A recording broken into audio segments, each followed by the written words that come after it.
Hi, it's the Swami. I'm back here with my new special, my top 6 lists.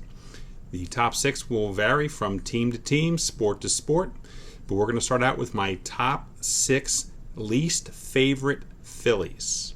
For those that don't know, I grew up in the Philadelphia area, New Jersey, and been a Philly fan since I remember the early 70s. I started going to Phillies games in 1974. So I have seen a lot of Phillies players. I've seen a lot of good. I've seen a lot of bad.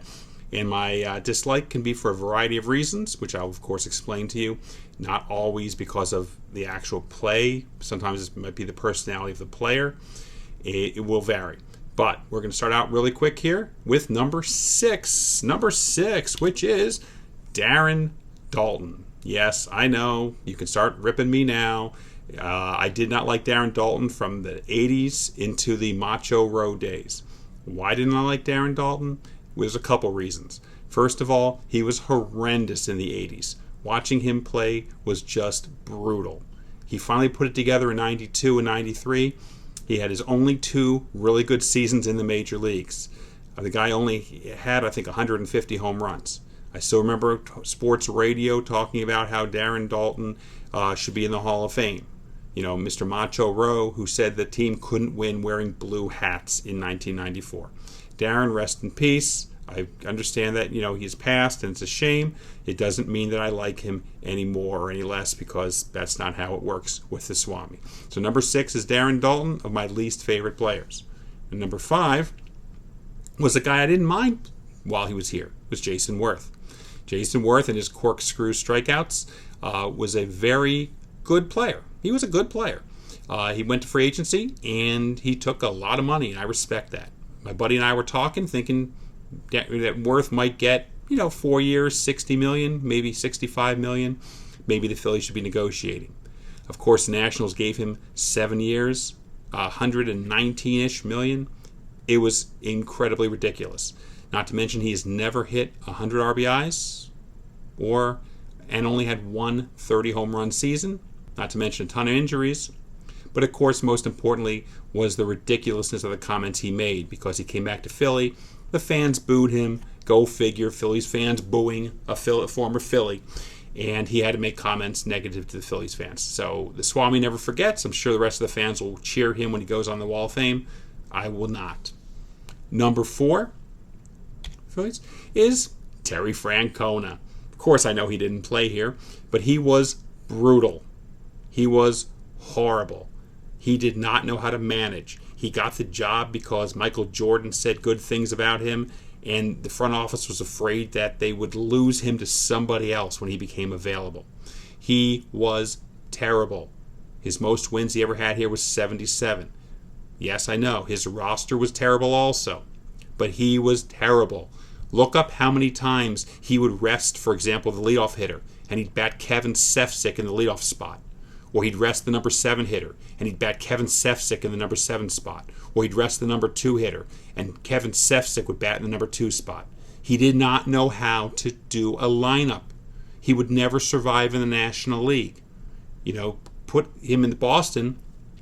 He's a great personality manager. He could manage the personality. I give him credit for that.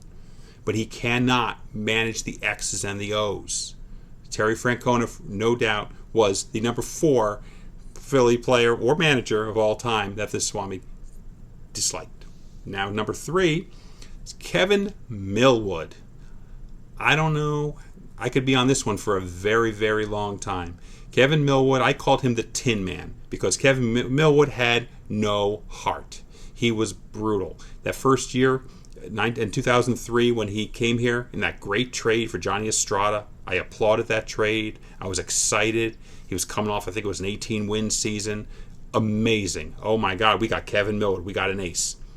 He was, I believe, 2-7 against the Mets, the Marlins, and the Braves. And I think he won 14 games that year. And he won 2-7 against the teams that were competitive in our division. He was the Tin Man. No heart. When he accepted arbitration the next year, just Kevin, go home. We don't want you in Philly. We don't want you here. Please, Kevin, stay away. Unfortunately, he stayed for the 2004 season, and then he pitched for another 7 years in the major leagues. But he was never a good player here that you could depend upon.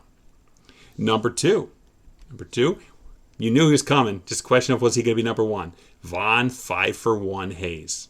Now, you have to understand, if they got Von Hayes in December of 1982 and that 5-for-1 trade was made, you have to realize that I was young. So when somebody would say, boo Von Hayes, I would boo Von Hayes. And if you analyze the 5-for-1 trade, it wasn't that bad of a trade.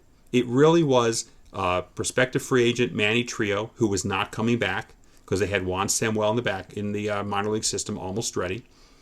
And it was Julio Franco, of course, who, of course, could have played second base if they hadn't traded him that deal. Jerry Willard, Jay Baller, George Vukovich were spare parts. It was a 2-for-1 trade. Von Hayes was a top prospect. So looking back, it wasn't as bad as it seemed from the trade standpoint.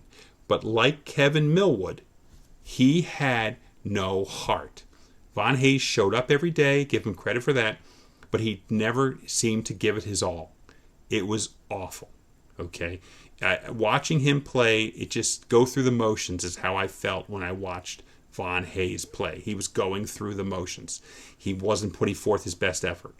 The most best memory I have was going to a Phillies chalk talk for the ticket holders and asking Pat Corrales if they were going to trade Von Hayes maybe for a 6-pack of Pepsi and a bag of baseballs. Unfortunately, it didn't work, but I did try. Now this leads us back to number one. Who is number one? Now if you know me, this is pretty obvious. But if you don't know me, then you don't know the answer to this question because, again, it's pretty obvious. Number one, there's his court. This is the king. And of course, those are his court. Ivan De Jesus. Now, is it Ivan De Jesus' fault?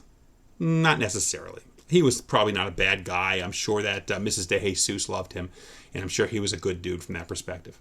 But he was involved in the worst trade in Phillies history. The worst trade in Phillies history. Let me tell you something. This isn't about Ryne Sandberg, the Hall of Famer. Because you didn't know Ryne Sandberg was going to be a Hall of Famer. I didn't know Ryne Sandberg was going to be a Hall of Famer. Okay? The person that knew it was Larry Bowa. Larry Bowa wanted out if he couldn't get a contract. He wanted a 3-year contract. They wouldn't give it to him. So they decided, they called Dallas Green, the old Phillies GM, and said, hey, Dallas, let's make a deal. They decided on trading Bowa for Ivan De Jesus. Bowa's statistics were so much better than De Jesus's. He only had an advantage at age. The deal right there was unfair, but I could have lived with it because the Phillies wanted to move they wanted to move Bowa. He had to go. I'm okay with that, even though I didn't like it. But Bowa said to Dallas Green, allegedly, hey, get that Sandberg kid. He's going to be good. So Dallas Green calls up Bill Giles and says, hey, dude, why don't you throw in that Sandberg kid? What the heck? If they had said throw in John Poff or throw in Francisco Melendez, I would still have been upset over this trade. It was a bad trade. There was no way they should have made this trade, period, the end, with any other player included in the deal.